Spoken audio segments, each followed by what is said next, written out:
Hi, good afternoon. Welcome to this special afternoon session. I'm Chihan, the uh, senior researcher for the Third World Network and also the co-founder of Agora Society. For this afternoon, I'm going to share with you what I know about the about the budget and about how to read the financial documents published by the Ministry of Finance.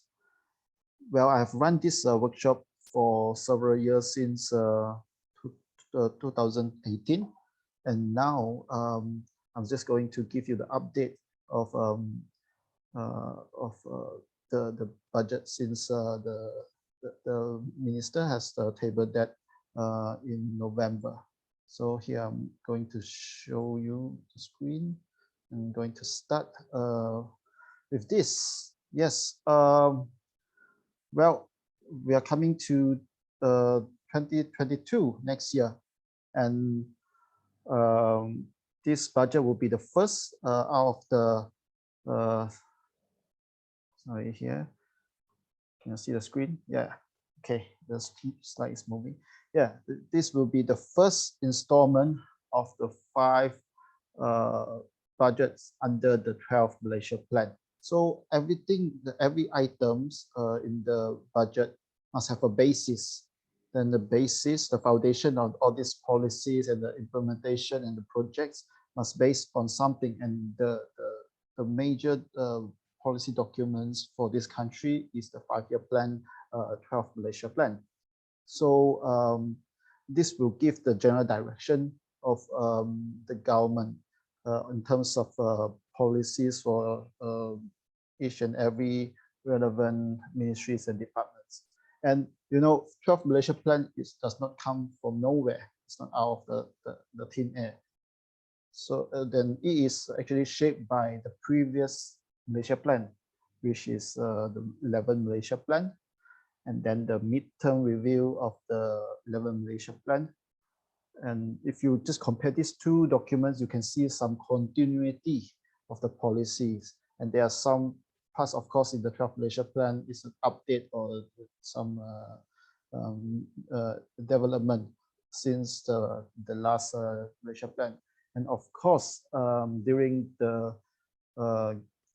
under the Pakatan Harapan government, they also released this important document called Share Prosperity Vision 2030. And in some way, all these documents influence the 12 Malaysia plan, the formulation of a 12 Malaysia plan. And so this budget 2022 is to carry out the 12 Malaysia plan, which was tabled in the parliament in October. So I'm going to give you the overview about this talk. What are we going to achieve? And hopefully you will learn something out of this. I will tell you about the federal budget and the financial management, because all this would have a constitutional and legal basis. And I'll first tell you about the financial statement, because this is the most comprehensive and complete financial report from the federal government. Actually, it carries everything. And if you look, then you go to the next one, Auditor General's report, is actually, you know, just as audit, you have to go back to the financial statements, all the inputs provided by the government, and you check the validity of all these claims, whether all the purchase have been used properly and to the purpose or not. So you will find a lot of investigation coming from this Auditor General's report, which is, I think, is a very important document to tell you how good and how well the government is spending the public money. And importantly, then we talk about the federal budget.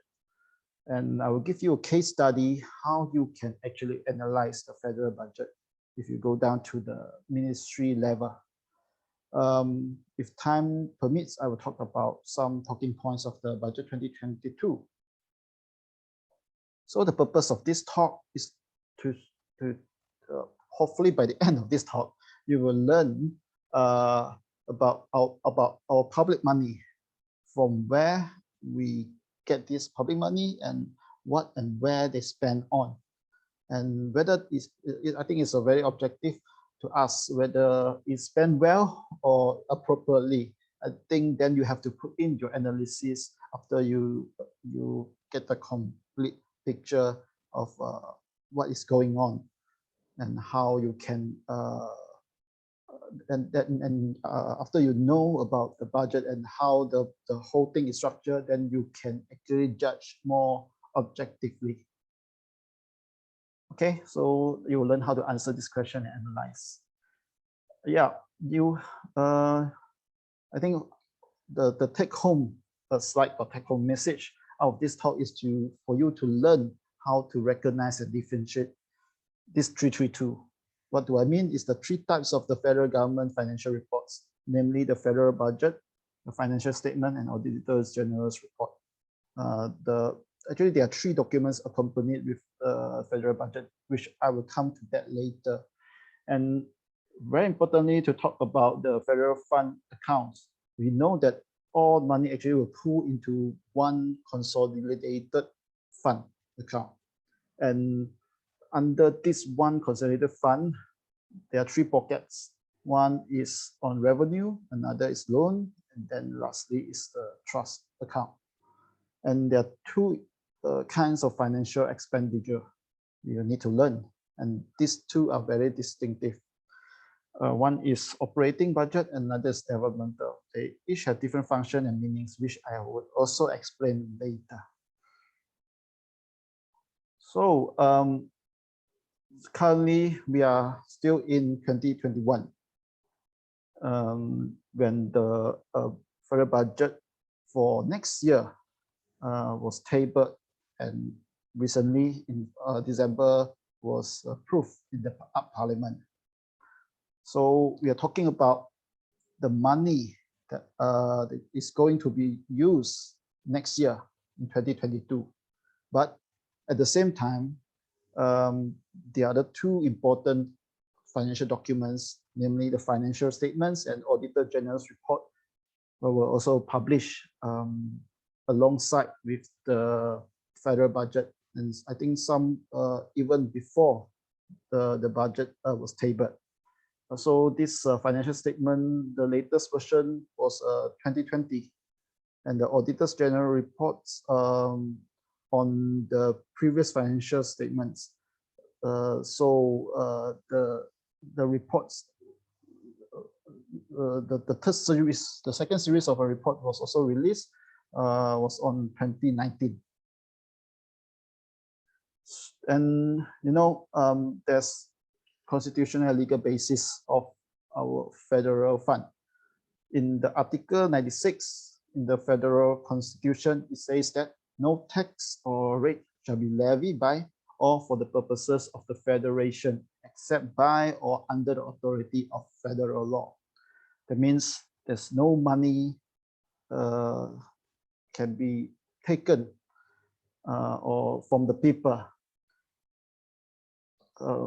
except when there's the authority, and means is of the federal law, of course, is conferred by the Parliament, which make the law. So that means Parliament is the institution that they have to be. I mean, all the items have to pass through the Parliament in order to get the authority to levy tax or any rate. And Article 97 says that all revenues and monies raised or received, except you see all the Islamic religious revenue, to be paid into and form one fund.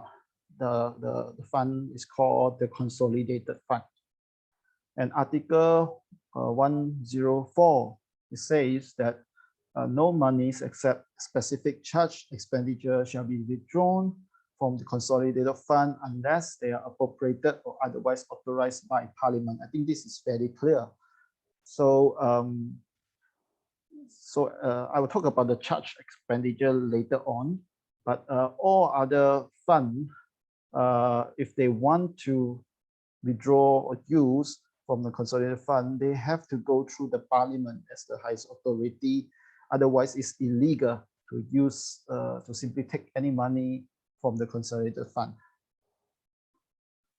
And all this, the structure of the consolidated fund and three accounts are governed by this Financial Procedure Act 1957.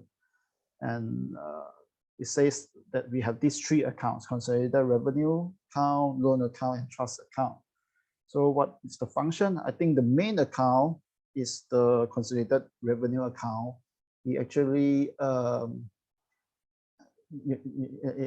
has all these financial transactions which cover the resources, application of financial resources as appropriated by the Parliament for a specific financial year. So all the financial transactions all actually pass through this account, whether it's for operating expenditure or development expenditure or any revenue collection will also come into this account.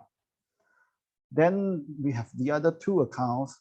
The consolidated loan account is for borrowing.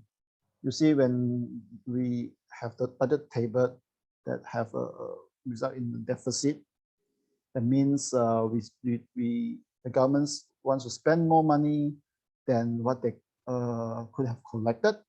Then they need to borrow money to fill in the gap of the deficit. So consolidated loan account is for, the function is for borrowing or raising debt for the purpose of the financial instrument to fill in the gap. Then we also have a trust account to play a minor part. I think during the COVID pandemic, the biggest account of all in this trust account is our National Trust Fund, which play a major role in the COVID-19 pandemic in purchasing our COVID vaccines. So that's how you come to learn about, oh, actually we do have trust funds. There's some money there for us to use to help the federal government in performing their duties or spending on some important projects. Like I say, all these have a legal structure. It's all based on under the federal constitution. We have this Financial Procedure Act, and all different smaller acts are also part in the framework of this Financial Procedure Acts, such as Income Tax Act, Sales Tax Act, Service Tax Act, even treasury bills, loan guarantees, all this. So the framework has always been the Financial Procedure Act.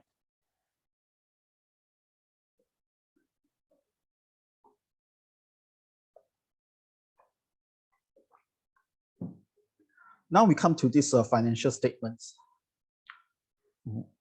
There are 5 statements importantly contained in this financial statement.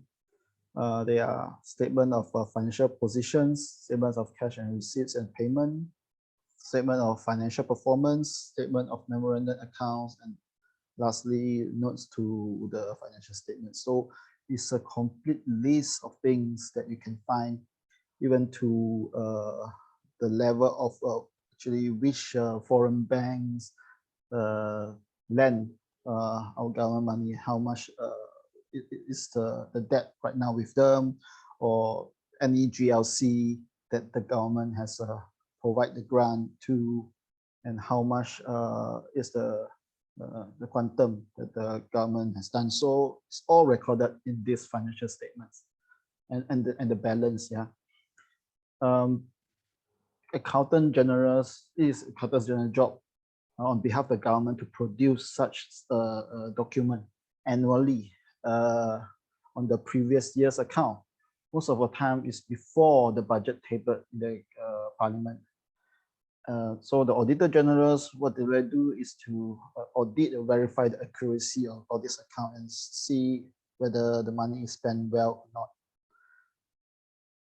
Very differently, the structure for our federal government accounts is that if you look at the normal balance sheet of a company, is always in this format: equity equals to asset and liabilities.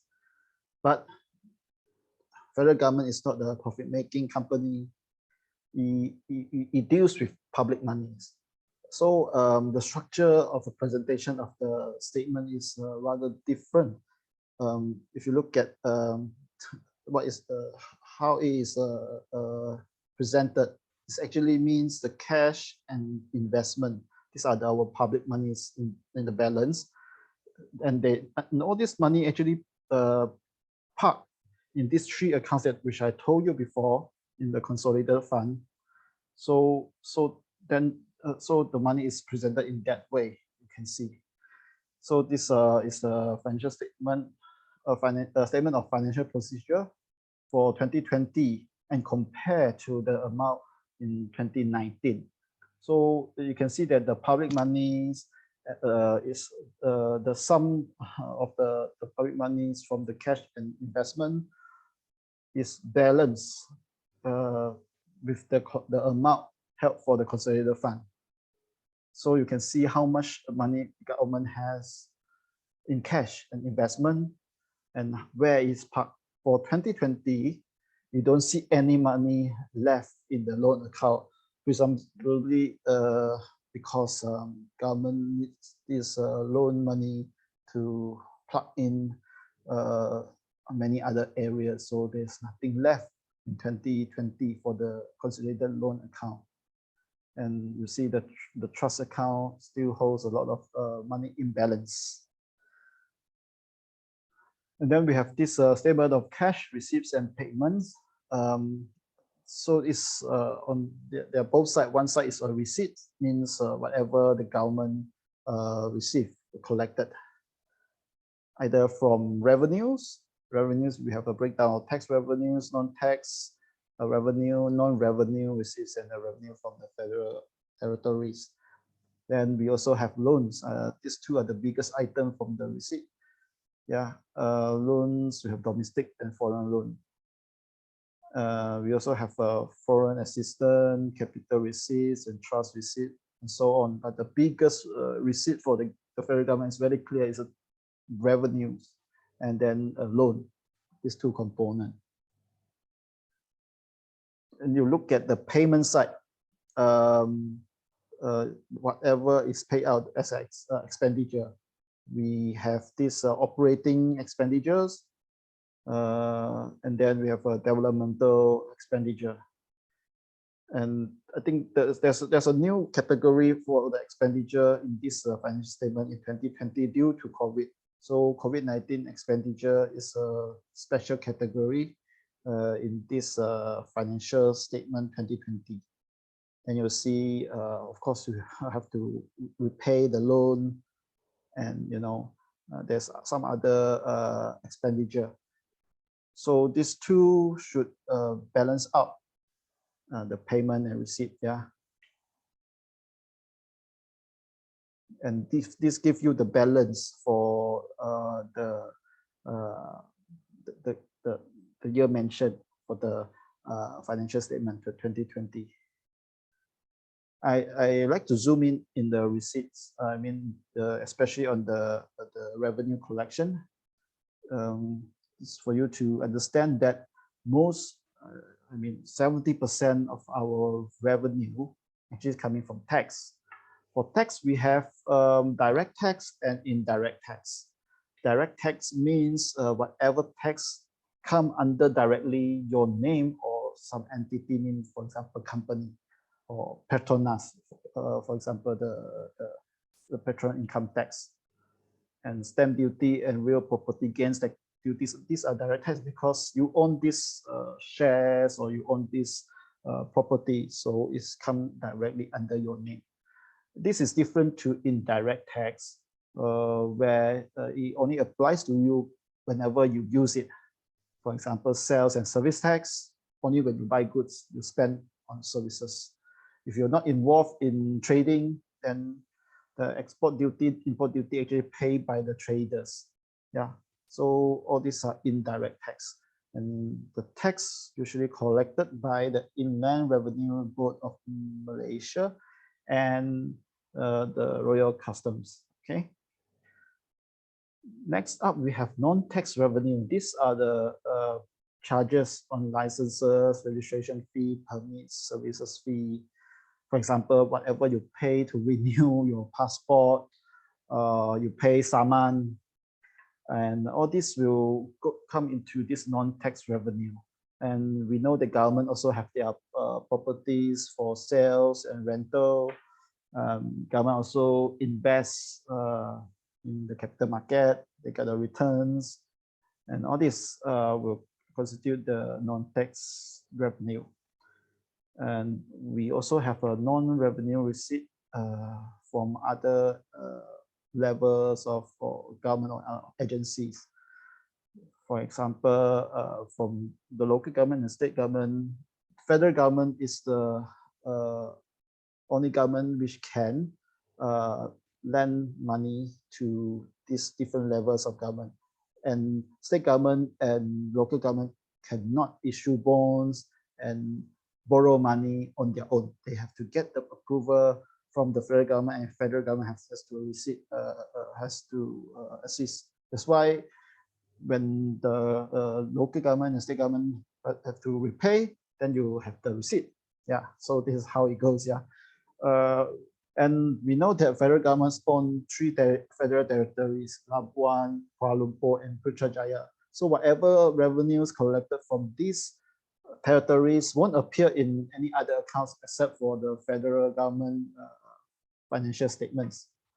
Yeah, for other states, for example, the local government and all this, you can only see the respective accounts in their own financial statements for the local government and then for the state government. It won't appear in this federal government financial statement. This is one of the probably a big misunderstanding. A lot of people want to see like a state breakdown. This is not the state government. So this is something for people to understand. Yeah.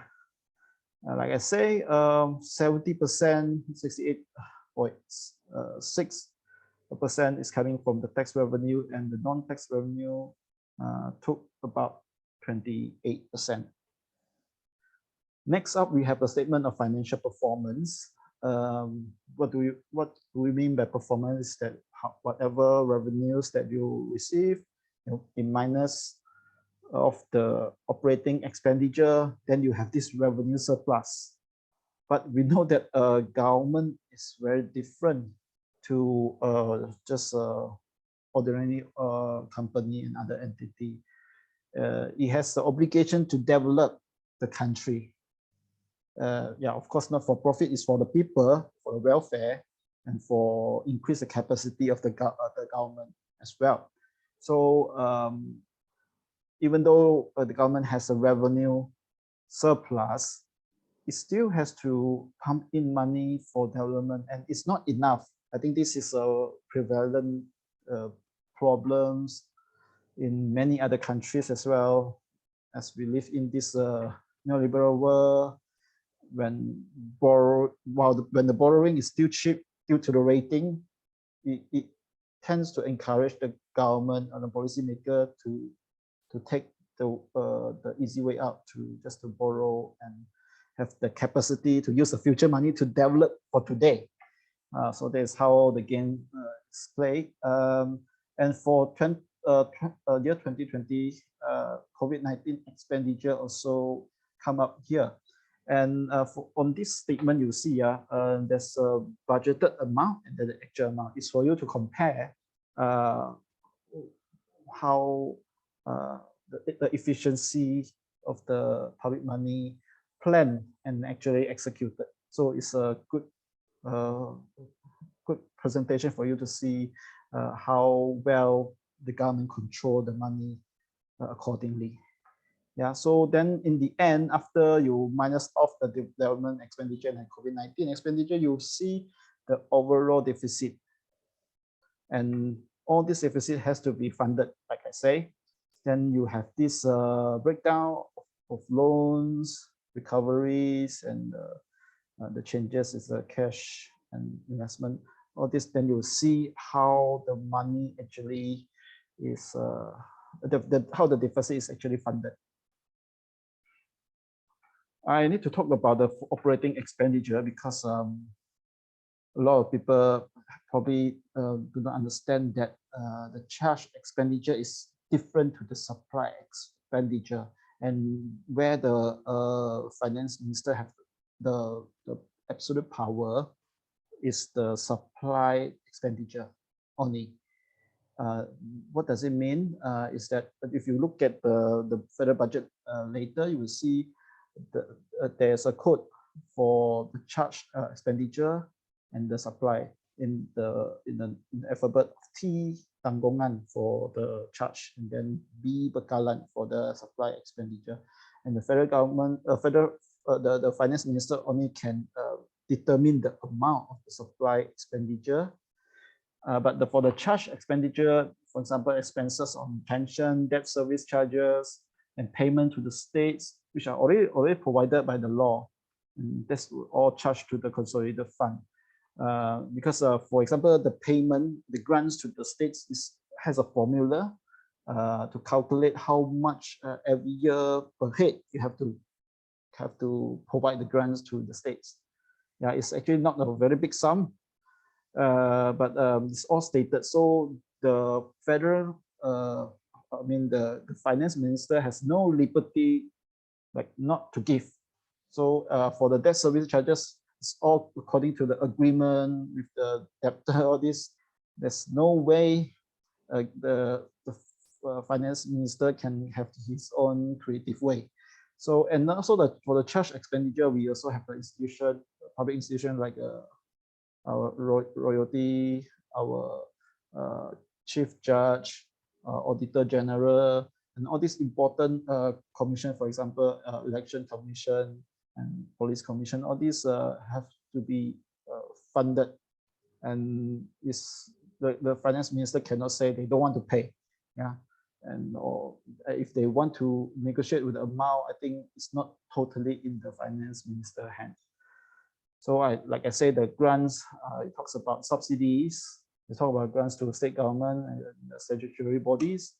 Talk about the debt servicing, pension allowance, and all this actually fixed charge expenditure.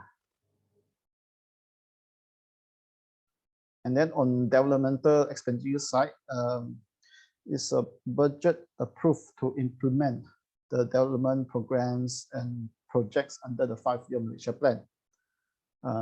What is it is very distinctive because it's a capital and non-recurrent expenditure. It has an investment in nature, not a consumption expenditure. What does it mean is that it's not for you to keep your office and pay salaries of people. That is a recurrent. Yeah, this is a capital expenditure, means you often have many one-off projects. For example, you want to build a hospital in certain area. It's one project. Probably you will spend 5 years, and it's non-recurrent because once the project is done, it's done. There's nothing to, there's no recurrent expenditure for you to keep on paying. And so it usually involves a large capital or provision. It's supposed to provide long-term benefits, and that will also require supervision and maintenance. So for the construction, like roads, schools, offices and hospital, clinics, police station, all these public amenities, public institutions, all these are some kind of investment to increase the capacity of the service deliveries. So all this come into the developmental expenditure. And like I say, for last year, we started to have this COVID-19 fund. If you look at the breakdown of the fund, it's largely for the Bantuan Prihatin Nasional, which is cash transfer. Spend about also a quarter on wage subsidy, job retention, and all this. Some on SME, small scale projects, but really for the purchase of vaccine, COVID-19 diagnostic tests, all these are not so prominent compared to other expenditure. And the deficit, I talk about, if you look at the net loan by categories, we have domestic and foreign. It's largely our federal government's loan largely comes from the domestic market. Then the domestic loan is usually raised from the government investment issues or the government securities. These two are the major categories, and treasury bills also play a little part. But if you look at the receipts and then the repayment, of course, I mean, whatever the government borrow today, in future they have to repay the interest, and then the net net amount of the loan.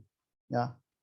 So if you look at the cost of repayment, you compare to what they received for 2020, it actually suggests that half of what you actually loan, half of the loan that that the government raised is for repayment. So the efficiency is about 50% of the money. The government loans already, half of them are going for just for servicing the debt. So that's the situation right now. If the government cannot collect more revenue in future, or they made some bottleneck, cannot grow anymore, that means we are relying more and more heavily on raising the debt and having more loans to cover the developmental expenditure. So if in future things are not looking so good, and then the borrowing is more costly, then I don't think the government can borrow its way out. Then the third, and then the fourth statement is a statement of memorandum accounts. It tells you about the investment, the account receivables, in the assets, yeah, the memorandum assets. Then you can know what investment the government is holding, and also via the GLC. Yeah. We also have a memorandum on liabilities. Then you can see the federal debt, which banks, which entity that the governments owe to. You can see all these financial commitments as well for the GLCs and agencies and other liabilities. Just to show you the federal debt position in 2020, Malaysia, the debt is just keep on rising, and understandably and inevitably for 2020 is due to the COVID pandemic. The percentage of the federal debt to GDP ratio has been raised to 62.2% last year. And the borrowing cost also increasing every year. Yeah, you see like 35 billion the government has to somehow pay for 2020. This number might be on the rise also for the subsequent years. Yeah, if the government cannot control the deficit. In terms of the domestic loans, you can see that the government investment loan issues and government securities play the major part in the domestic loan. So we are not actually capsized by the foreign entity, foreign debtors. We are probably not, there's no need for Malaysia to sell ports, airports just to pay the loan, because most of the loans are domestic loans and held by the people, the domestic market, yeah, and ordinary people like all of us. Interestingly, we can look at the Auditor General's report, and I must say that this department has been has its capacity improved over the years very substantially. If you go back to early 2000, probably only find one Auditor General's report every year, and now it comes to 2 series or 3 series in a year for just federal government. But they also look into the GLC and the statutory bodies of the government at different level. Even also go down, they will also have resources to look into the state governments, GLC and state governments statutory bodies account to do the audits and publish in public. And all this development has been in the past 10 years. So it spans over different government. So really big kudos to be given to the Auditor General's Department for all their reports, which serve for very valuable information and resource. Just give you a snapshot, yeah, about what Auditor General's team does over the year and all the time to investigate about how well the money is spent. Of course, we know that the government usually have an open tender to for big projects, and then after that they provide the funding to support the development project, for example, hospital. But how do we know whether a hospital is properly built, value? Yeah, it's a good value for the money that the government has put in. And what is the quality of the infrastructure in the end?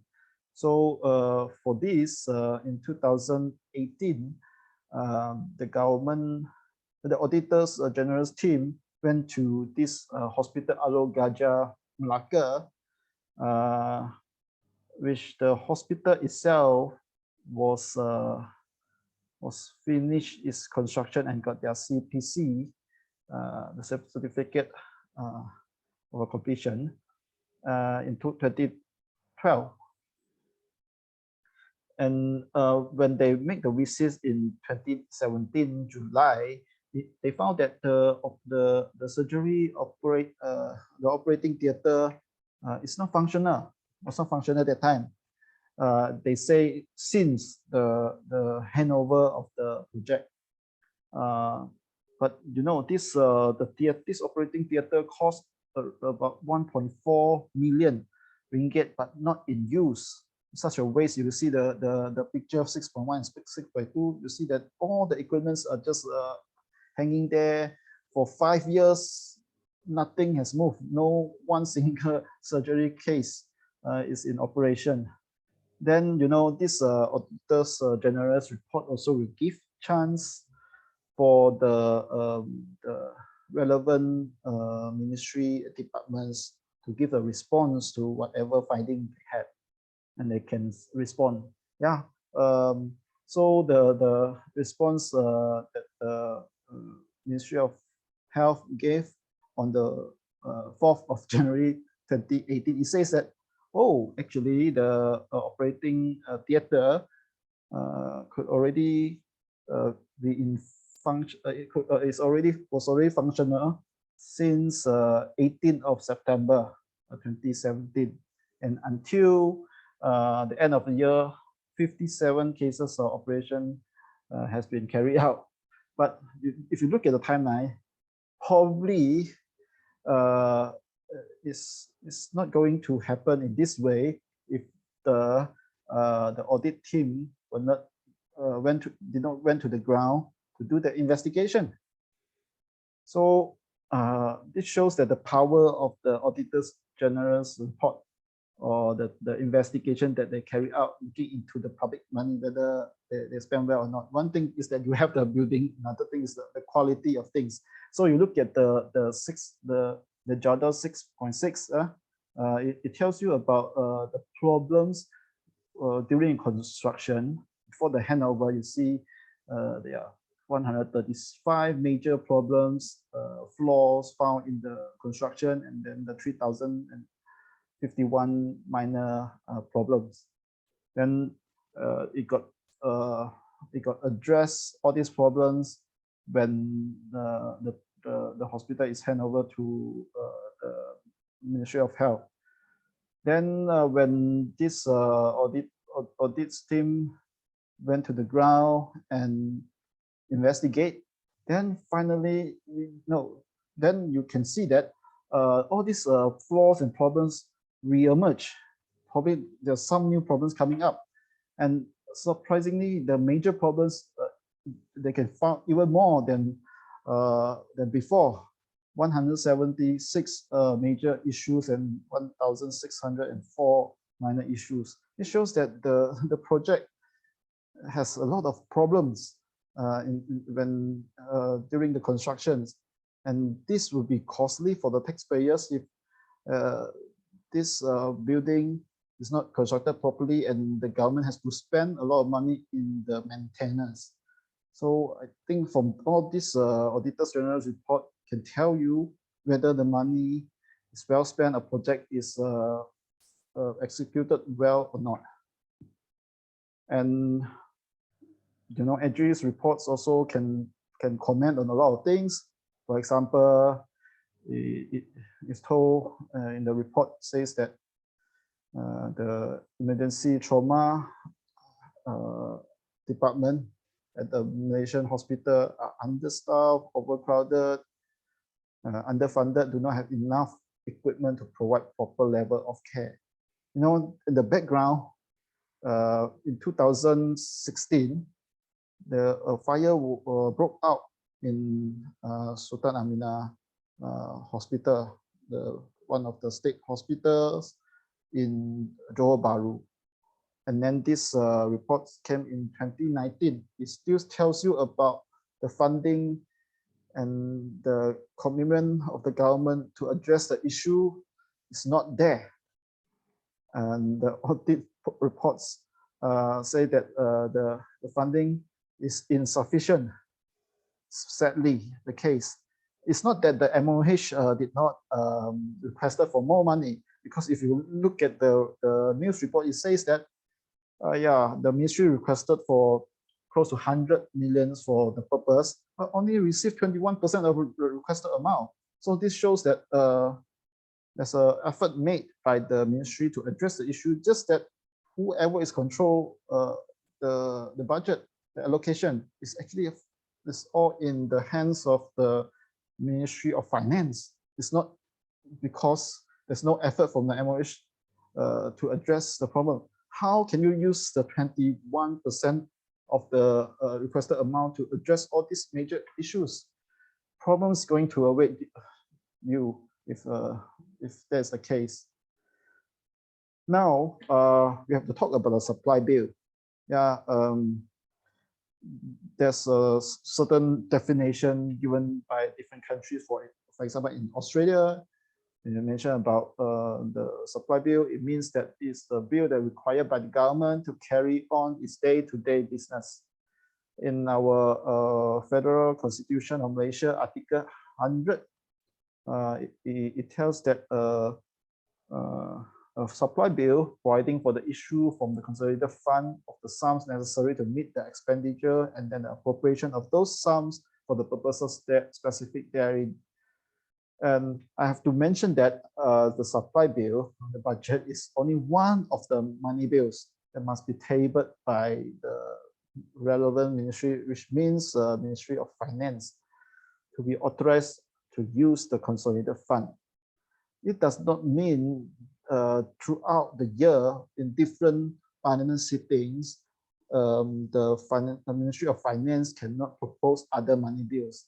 So for example, I remember the ministry wants to levy tourism tax and also digital tax. So they have different bills targeting on this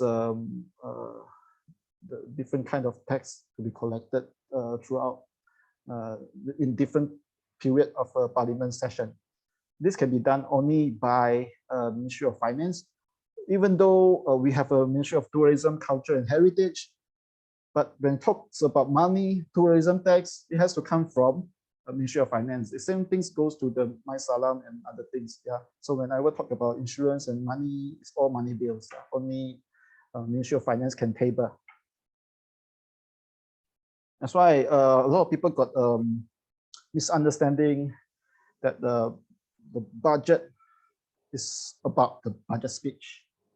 Actually, it's not. If you look at the budget speech, the first page is saying is to introducing the supply bill, and the supply bill is not the speech text. Yeah, the supply bill is the document that you see accompany with the speech. These are 3 books that I will introduce to you later. Yeah, so so it's clearly said is to introduce the supply bill 2022. So the speech is to give an indication or the explanation of the supply bill that is going to pass, including the introduction of policies. And the supply bill definitely has its significance. We know that if the budget is defeated by the House, that means it's a vote of no confidence to the government. Then the Prime Minister has to resign. That also would mean the whole cabinet would be dissolved, and then it has to go through the process that the next leadership will come up and form their own cabinet, form his own cabinet, and resubmit the supply bill. So if there's no bill, that means there's no government, there's no money you can get it out from the consolidated fund to pay the civil servants. So that means the whole government will shut down if that's the case. Yeah, so there's also what is said by the ex-JB MP Shahril Samad. We have since the past 4 years, we have seen 3 different finance ministers. This is, you can see 3 of them here in the pictures. Because the budget speech is notoriously long, usually it's about 2 hours and slightly more. Yeah, so people tend to focus on and then there's only one guy speaking for the entire 2 hours. So a lot of people just probably cannot sit through the whole speech and then just look at something interesting to note. Yeah. So for Najib time, people will have the topic of the topic in town is about the color. What is the color of the shirt Najib as the finance minister will be wearing for that budget speech. And for our finance minister this year, even media did a record of how many times our finance minister Tengku Zafrul drank water during the speech. Yeah, so like I say, it actually have 3 important documents accompany with the budget speech. One is called the economic outlook, and then we have this fiscal outlook and government revenue, and thirdly is our federal budget. I would like to show you this economic outlook. Just look at the table of content. Usually the government start off with this because of whatever you plan for the next year, it has the global economic situation will have some implication. If the next year is going to be gloomy and you would expect a lot of demands drop, and then as a trading nation as Malaysia, our economy will suffer. When our economy suffer, definitely our government revenues will be affected. So it's important to talk about the global economic picture and then the local economy situation. What is the expectation in macro economic outlook side. Yeah. So so if you just look at the summary, the key data and the forecast out of this economic outlook, there are important things to note. First is that what is the GDP that the government is expecting for next year.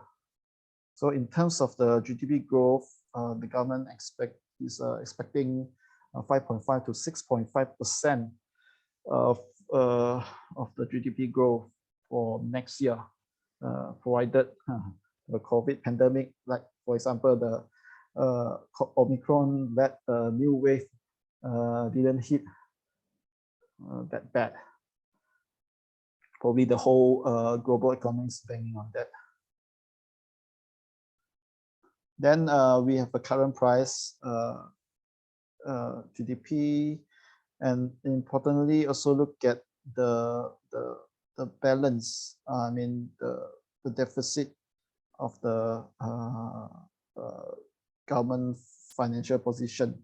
Yeah, but one thing to notice also that next year the government is expecting to have minus 6.0% of GDP in terms of the deficit. This means there's an improvement from the previous year, 2021, minus 6.5. Of course, this is presented in that way when we're expecting the economy to grow more. If you look at the growth rate, very optimistically, the government put it at 5.5 to 6.5. So that is the principal reason that we can see some improvement because the denominator is the GDP itself. Yeah. Next, we can also look at the trade balance and then the growth export volume and value. And this we can see that there's a increasing trade balance favoring us, and we also can see the growth in the export for next year is what the government forecasts. This should mean a good news for our manufacturing sector, and then we also expect, for example, in terms of labor, the unemployment rate, the government is actually expecting to slash it down to 4%. For next year. If you ask economists, they will tell you 4% is it should mean that it's practically full employment rate already at 4%. It's typically assumed. So if that is the case, that means next year if there's no major disruption, we are expecting people to keep their jobs and have their employments, so that the government probably don't need to spend too much on financial assistance, cash transfer, and government can make use of the money for other more meaningful, constructive development. Next, we have this fiscal outlook and government revenue estimates. Yeah. If you look at the table of content, you will see that it's about the federal government's revenue expenditure, how the government is going to manage that, and looking at the accounts, our 3 accounts, and then talk about fiscal risk. And then lastly, we'll come to the most important part of this document is about the estimated tax or the revenue collection. Which this is very important before we're talking about the expenditure, because we have to know how much we can collect before we determine how much we're going to spend. If we expect us to collect more, maybe we can adjust the debt structure, probably to borrow less for next year. Then we can see how much is possible for the government to put in the operating and developmental expenditure later. So that is the purpose for us to discuss about this first, to look in the financial positions, the situations in Malaysia, and how much we can collect, and then we talk about other things. So for next year, the governments will have our income tax to cover 76% of all the revenues, and on the borrowing alone itself will also cover the other 30%. And where it goes, you can see that the 26% of the money have to go to the civil servants' salaries and wages. On the debt service the charges itself, this already will take 13%. So what actually matters to the people is you see the subsidies and the social assistance amount is of only 5.2%. This includes the cash transfer, the subsidy for your petroleum, and subsidy for the farmers and fishermen, all this. That is the limitation, the constraint that government has. Another thing is about the supplies and services the government can provide. It's only 9.1%. So those tangible things that the rugged can feel the government is doing, it actually have a very small portion of money that can be used. So I think a lot of people were disappointed, although in their cash transfer program, the Bantuan Prihatin Malaysia, Keluarga Malaysia, Bantuan Keluarga Malaysia scheme actually got a little bit increase in the payout, but people actually are expecting more. But we know that look at this pie chart, we know that the government has this big constraint limitation, and why the government cannot just give more. It's also because the money is locked up in many other places. Lastly, now we're talking about the federal expenditure estimates. Just now I say, if you look at the T, T is tanggungan, the charge expenditure. We also pay to our king, and allowance of our king, the chief judge, the auditor general, the speakers of the lower house and the upper house, and election commission, all the commissions, the public commissions. And we also have this T for pembendaharaan. These are for the pensions, for the debt servicing. All these are charged expenditure, which the finance minister cannot touch. Don't have the full determination of the amount. Others department actually, for example, health ministry, education ministry, all this. Although every year before the budget, they submitted their requests, but they don't know in the end how much were allocated to them until probably the budget day itself. Some would also want to blame why this Ministry of, for example, Agriculture got the subsidy cut for farmers and all this. And we don't know the situation, whether it's because the Ministry of Agriculture, they requested for less money, or actually it's just determined by the MOF. So we believe that MOF has absolute power to determine the allocation, because it represents the cabinet, it represents the government. So so actually it says something. If we look at the federal budget 2022 by ministry, you will find that education still by far miles ahead, the largest ministry who received the most allocation. I think probably seen many years ago. And for the coming year, health ministry overtook the finance, become the second highest. Usually it's between the finance, MOF and MOH for the second spot. So although I think this concept of zero-based budgeting concept has been introduced during the Pakatan time, but I never see anything that changed fundamentally significantly in terms of the budget allocation, in terms of all these allocation for the different ministries. Can it be done differently? Of course, I guess it can if for any finance minister to do so, because it's in his jurisdiction, in his authority to determine what is important for the government, whether they want to focus more, prioritize more on health because of the pandemic has already taught us a very good lesson. Yeah, it's actually in the hand of the finance minister.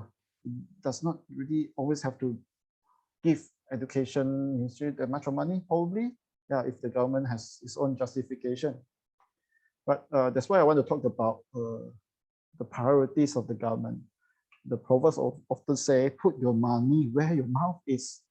So if it is important policies, if it is an important department or ministry for the government, we have every policy implementation has to be financially supported, because if you want to implement policy, you need people to enforce.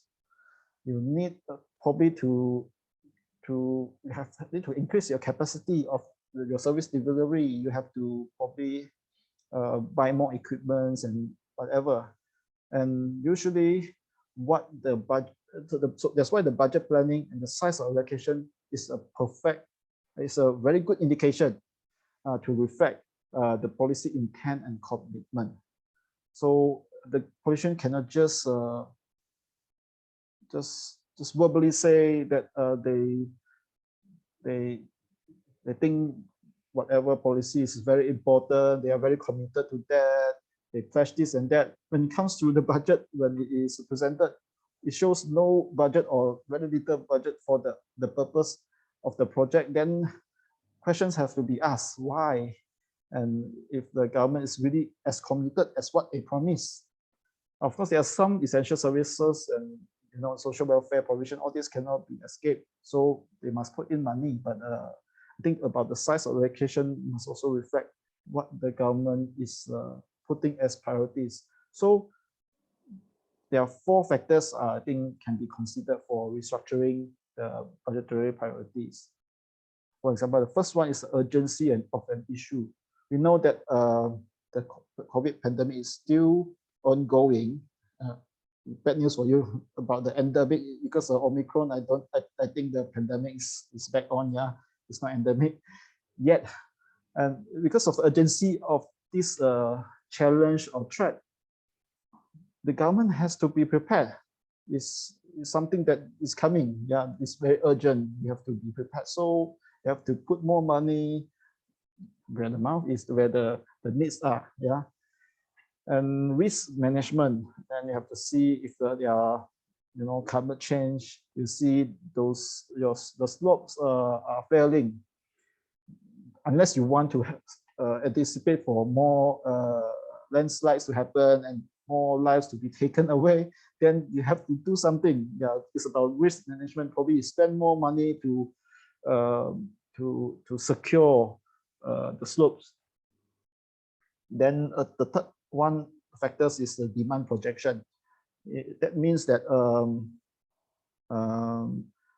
yeah, for example, for the health ministry, we know that during economic crisis time, a lot of people actually cannot afford to go to private healthcare.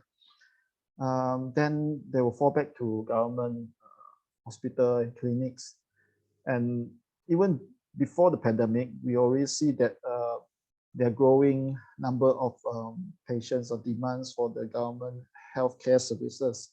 So all these are actually, you can plot the projections and do some estimation, because when it comes to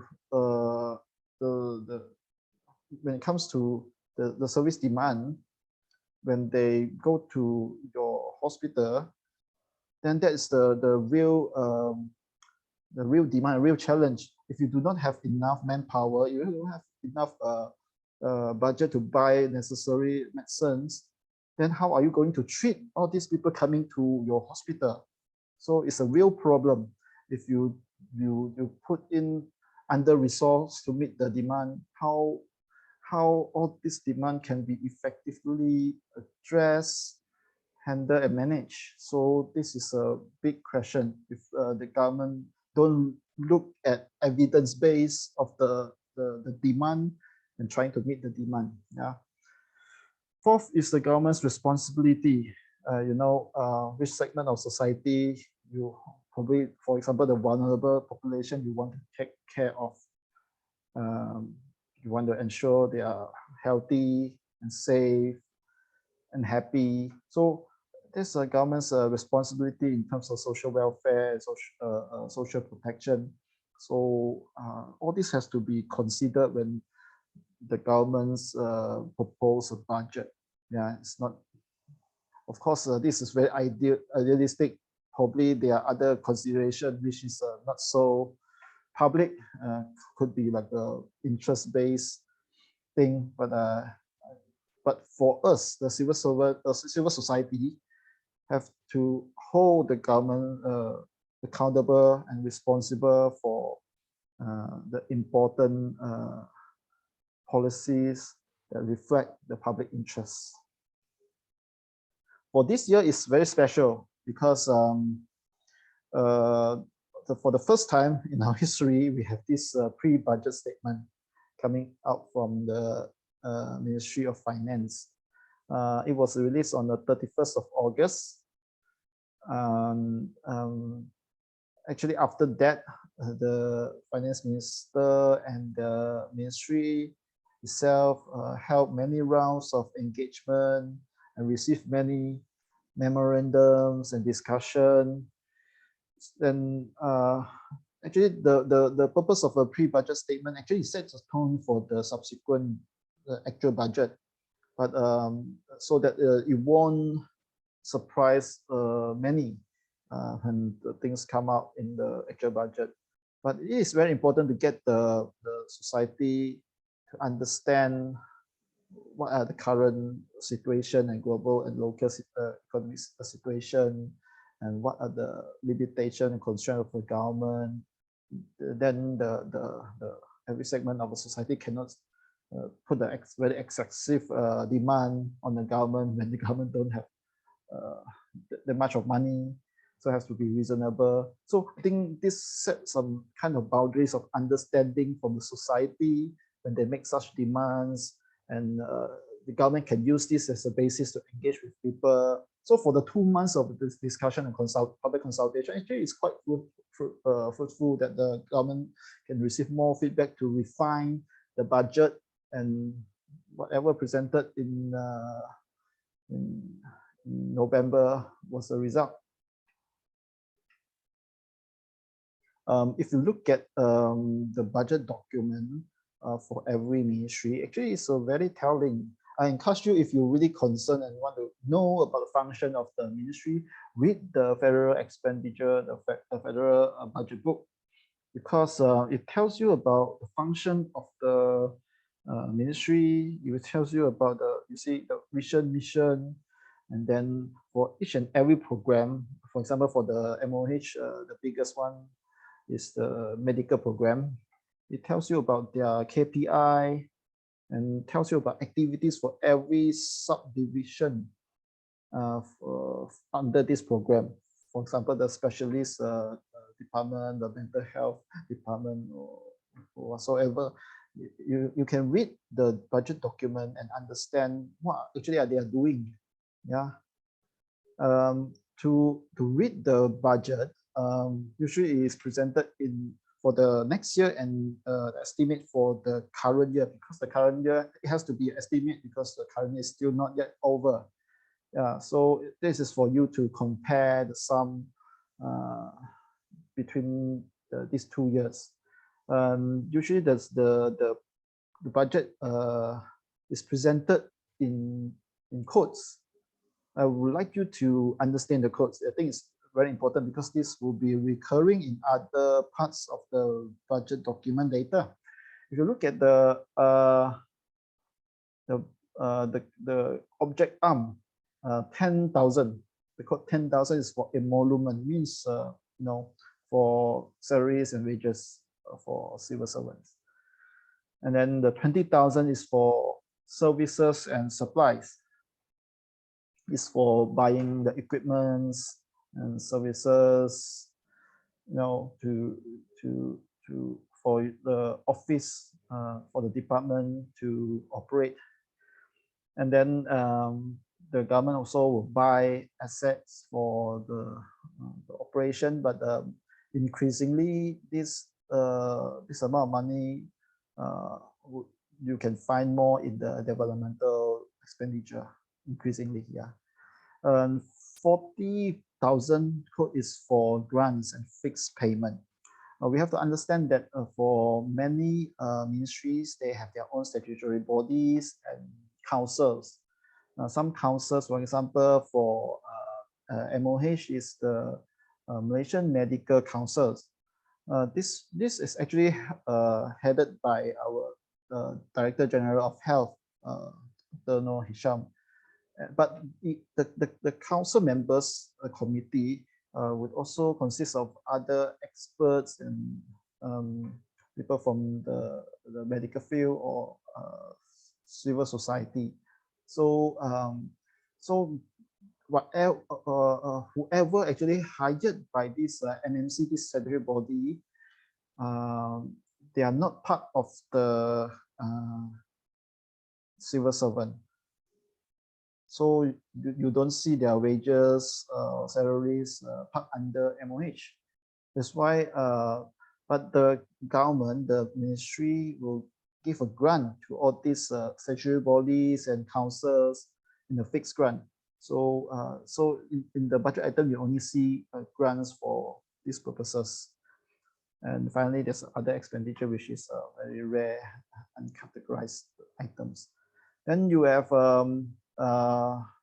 developmental budget expenditure, yeah, mostly on buying assets or paying for supplies and services. So you have, yeah, so this is the summary. You can see the proportion of the operating budget and then the developmental budget. Okay, if we go deeper to the programs and see and read the budget, first, how to read it. If you see the heading, you can see those in the capitalized letter. These are the parent department or the program. Yeah, this code 040000 is the Kesihatan Pendidikan. And like I already told you, 10,000 means emolument, 20,000 means services and supplies. You can compare this year's estimate and next year's estimates. And on the further right side, you can see the bilangan jawatan means the number of positions created for next year and compared to this year is the total. Then you find the divisions under the program as well. All this should sum up to the parent program lah. You see the subdivision also have this similar layout. Then you can keep track on the finance for the divisions. But for the developmental project expenditure, it's organized it in a little bit different way. For example, I want you to look at this new hospital expenditure. We know that one hospital could be very costly and it takes time to build, for example, 5 to 7 years. Yeah? But the government needs not to allocate the budget for the total sum of the hospital in that 1 year. It can break down like the insurance installment like that for 5 years. Yeah. So that's why you can see the jumlah anggaran harga project is on the third column, and then for the expenditure, the actual expenditure on actually is you can see the previous year on the in 2020 is on the fourth column, and for this year estimate is on the fifth column. And what actually matters for next year budget is the sixth column, cara langsung type of the developmental expenditure. Yeah, there are some public project which has the expenditure allocated, the budget allocated through loan, so means the pinjaman, but that does not happen to MOH. Mostly you can find in the Ministry of Works, all these for very big projects like building some expensive bridge or tunnels, all this. Yeah, you can see it more obviously there. Yeah, and so this column on the sixth column would be what you can take for analysis for the next year, the allocation on the developmental expenditure. So I would usually, this is how I analyze budget. You can, for a particular ministry, you can look at the share of allocation for the particular year among the different departments and division. Then you also can find out about which are the newly introduced expenditure items. Then you can compare with what happened, what the difference, I mean the changes or the difference between the next year and this year, to see, yeah, that's usually what the MPs do when they criticizing and analyzing the project. They look at just a comparison next year and this year. They are not going very far looking at the trend, but I would advise that it will be very objective and more objective, and would be more telling if you look at the 10 years budget trend. Looking at just compare yourself past year isn't sufficient or satisfying, because you don't know whether it's how enough is enough. What is the amount that you say is sufficient, is good enough, or we overspend? We don't know. But if you put it to the global stage to do the benchmarking, yes, then you can find that the Malaysia, whether we have spent enough, for example, on health. We have this WHO database on the global health expenditure. Malaysia only spent 8.5% of the total government expenditure on health. This is compared to the world average is was 10.4%, and if you, it's not because Malaysia, if you compare to advanced country, they have more money, therefore they can spend more. No, I think if you compare to other upper middle income countries like South Africa and Thailand, you see their governments actually have more commitment, and they put in more budget for health. South Africa invested 13.3% government expenditure on health. Thailand 15%. Yeah, it's about like twice of what Malaysia actually spent on health. So this is the problem. It's not because that Malaysia is more healthy. Malaysian society is more healthy, therefore we don't need that much of money to spend. It's not like that. It's just we can see that it's not a fair way to say that as well. But the truth is we do not spend enough. You're just looking at the average and then our neighboring countries. For the total MOH budget, we can look at, yeah, of course, every year you see the budget size is increasing because first thing is that the economy is growing, so we're expecting the government should collect more money, and there's more demand for the money to be spent to help develop the country. So it's not surprising to see MOH budget every year sets a new record, and then the DG Health will say, yeah, we have got a historic new, the highest amount of budget received. thankful for the government, things like that. Yeah, if you look at the blue bar shows that every year it's breaking record, and every year we have the highest allocation. Yes, that's true. And if you look at the red line, it shows that in terms of percentage of federal budget is also on the slightly upward trend. Compared to 2010, MOH budget only consists of 7.7% of the federal budget. But for next year, this number is already climbed up to 10.4%. But if you look at the percentage of GDP in the current price, for the past 10 years, actually, we are still stuck at 2% of GDP. Yeah, so there's no actual improvement in terms of the percentage of GDP. Of course, we know that health expenditure, although it's mainly coming from MOH, but it's not entirely. But even we will take those in account, this will also get us about 2.4% of the GDP only. It's not that we have a lot of improvement.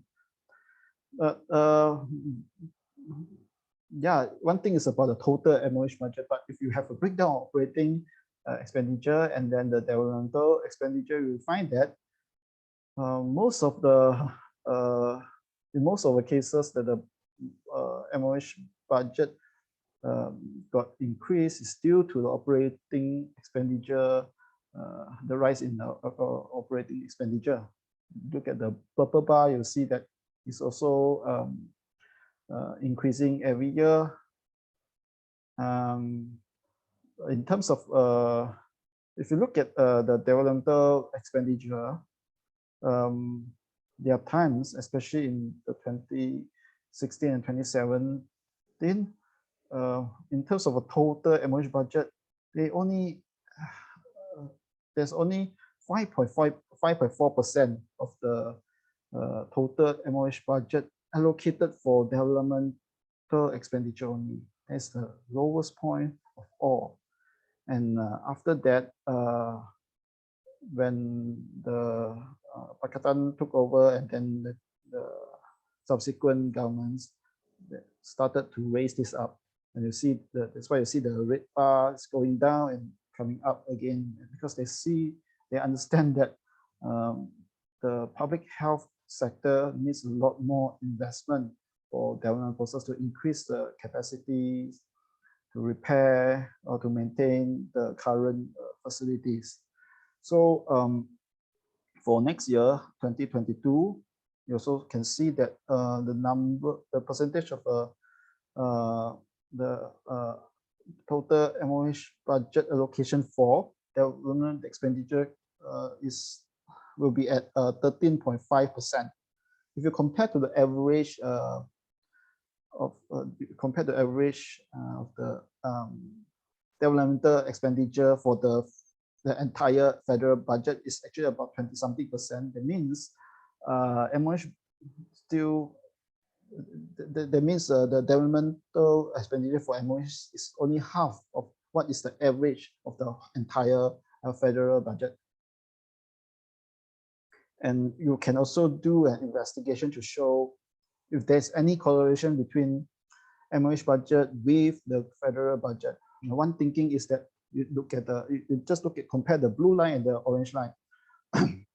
One thinking is that whenever the government has more money, did the government put in more also for MOH? So if that is the case, you will see should expect a perfect fit in the trend. That means whenever you see federal budget got increased, you should expect MOH budget to increase, but that's not entirely the case. But if you look at the GDP changes as well, you want to ask whether whenever the country got more money, would that have some effect on the MOH budget? But the answer, if you look carefully, there's also not a strong correlation. So it's a combination of both. You see the blue line is in the between of the orange line and the gray line. So that's why I asked you for the, to look at the budget items. Usually there's 5 general items to look at for the operating expenditure. So for the MOH case, you see that over the 10 years, about 120% increase in the emolument, in the salaries and wages. But the number of positions created only increased by 27.5%. I think the increase of this is not really proportional. Yeah, and if you look at the services and supplies, the growth rate is not the same.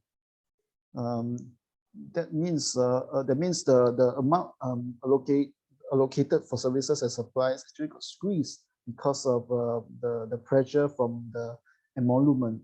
You see, the MH operating expenditure, 63% already taken by the emolument, and this has some consequences to the services and supplies.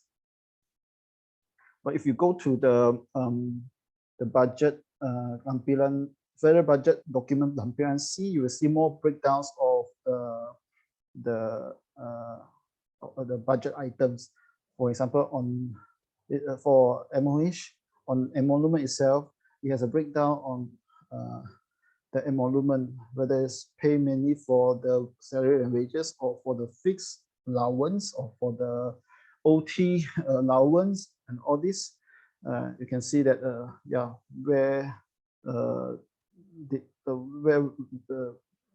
the money will go, because it's for the next year. And for the services and supplies, you also can see the allocation where we go to. You can see that for the outsourced services, it will take up about 35% already. For the supplies, buying all the supplies would be about half of the allocation. And if you can use the budget information and plot a pie chart for every program and department, then it can show you what is really important for the ministry itself in terms of the program, which one is the one that they prioritize the most. I think is the most important, which they have to allocate the most fund. It actually tells you everything. Yeah, for the MOH, the medical care department, the medical care program took 41.5% of the budget.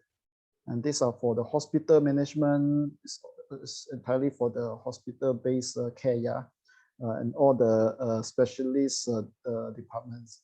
So this typically took up half of the MOH budget, operating budget already. And then we also have the second one. Traditionally, the second one would be the public health department. For next year, it will take 18.6%.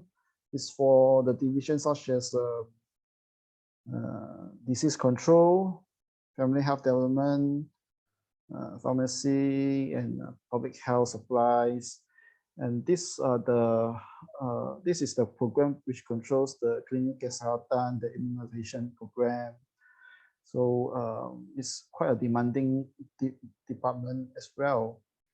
Since 2 years ago, the restructuring of the budgetary items, the medicine purchase budget line already shifted to specific programs. So in the specific programs, it contains 20.7%. Yeah, about half of that actually is for medicine purchase, which costs about 2 billion something, usually in a year. So yeah, that's why we don't say the specific programs become the second biggest department in MOH. Then there's one item called finance commitment. That's for the government to pay the outsourced services as well. For example, the cleaning, medical waste management, all this, the ministry already outsourced to the third party. So they need to put in some finance commitment. Just to look at the developmental expenditure, there are many items which I cannot list out everything here. But just to look at the most outstanding one, usually most of the development expenditure go to hospital facilities and building new hospitals. Now this you can see compared to this year, next year there will be some reduction in terms of the developmental budget, in terms of hospital facilities, all this. So it's a bit of a disappointment because after we learn about the COVID pandemic, and it shows that there's an acute shortage of beds and ICU when the pandemic hit us the hardest. And even before pandemic, there's already problems with the bed occupancy in some major state hospitals, but the government still did not commit as much for the developmental expenditure. At least I should expect they stay, not to reduce the developmental expenditure in the critical area. Yeah, so why I say budget allocation shows the policy intent. Actually, it has some good indication. For example, what Pakatan promised in their manifesto is that when they come into power, they will increase the MOH budget to 4% of GDP in their first term. We know that after 2 years, the government collapsed. I did a study to document their commitment. If you look at the orange line, this is for the budget, MOH budget, projected MOH budget number amount. If just follow the past year's trend, then the amount of budget the government proposed would be all fall in this line. But if the government actually really want to keep their promise and make it into 4% worth of GDP, gradually follow, gradually to reach the target, then they should follow the red line with the triangles, yeah. But the actual budget proposals for 2020 actually fell on exactly the business as usual, the orange line. If you look at the actual budget on the it's an X, yeah, the black mark, the black symbol. It fell actually exactly on the orange line. This shows that the government actually has no intention, just want to carry on business as usual. Yeah, so that's a sad case. Yeah, there are things that you can do with the budget analysis. For example, in 2018, my former colleague in the Institute did a very good study looking at the developmental expenditure in the Prime Minister's department. You can see under different Prime Minister, it has different spending trends. And Najib, in this study, single as the unusual, the outlier one. Yeah, it is because if you compare to Badawi time and Mahathir time in the Prime Minister of the department, for the developmental expenditure, usually the percentage of allocation is about 7 to 9% of the total ministry's budget share. But for Najib time, it was different.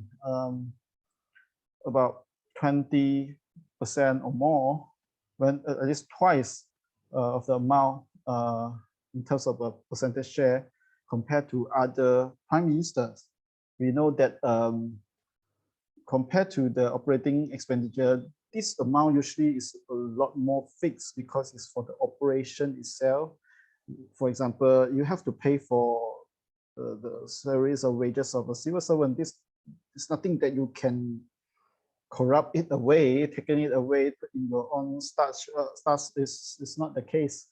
But for development expenditure, later I will show you, there are many ways you can park the money and give to somebody and for influencing anyone. So unfortunately for the budgetary items, these names, very dubious, vague names still exist. For example, small projects, project mesra, yeah, special projects. You might ask, what constitute, what's the criteria of all these names for the allocation of the money? How special is a special project? How is a big or small project? So these budget items unfortunately still exist, though. You can look at the Prime Minister Department on the development expenditure side for these sums. It's not a small money for compared to the Najib time. You see the average for example, the special projects is about, for that 8 years, gives the Prime Minister Department allocated about 4.8 billion on special projects, about close to 2 billion on small projects. Yeah, and on the project Mesra is 3.5 billion over the 8 years under Najib. Yeah, so it's a big problem. And is our budget sufficiently transparent and open? Even you compare to Asian ASEAN country like our neighboring countries, Indonesia and the Philippines and Thailand, in terms of transparency, public participation, budget oversight, we are not as good. That was the case in 2018 on the open budget survey. Yeah, so what is important is that, for example, transparency means the budgetary items, you have more breakdowns, you can actually trace and track better. And public participation is for public members to be consulted, to give ideas and to give feedback to the process for the budget, for the project, the budgetary items. So so for example, the town hall meeting organized by MOF in the past, and all this survey asking you for opinions, as you send memorandums, all these are for public participation, can be in the form of public consultation, meeting, engagement, all this. I think increasingly you see more and more actions from the government to approach the public prior to budget. I think this is becoming more and more over the years. I guess we are going to improve in this area. And budget oversight is another thing, because once this budget is approved, for example, in December, there's another year to the next budget. And if there's no budget oversight, means there's no midterm review and there's no progress report reported to the MPs and the public about how the monies spent so far and how much we still have the remaining, and what are we going to do? Is there anything we need to adjust, or is there any shortage in fund, or don't know, is any problem popping up for implementing certain policies? So all this budget oversight, if there's no mechanism to tell the public about the usage at the moment, then any other third party or opposition and public cannot give our feedback to improve the situation. So this is not satisfactory, it's not ideal. It's also a, a significant part for the government to reform. I think this budget oversight is still a major issue here in Malaysia because we don't have much budget oversight in Malaysia. For that, I would like to thank you for listening to this talk, and I would welcome you to ask any question, any comments. And you can reach me at chihan.lim@gmail.com if you have more questions and inquiries regarding budget analysis or how to read budget. I thank you for your attention and sitting through with me over 1 hour in this talk. Thank you very much.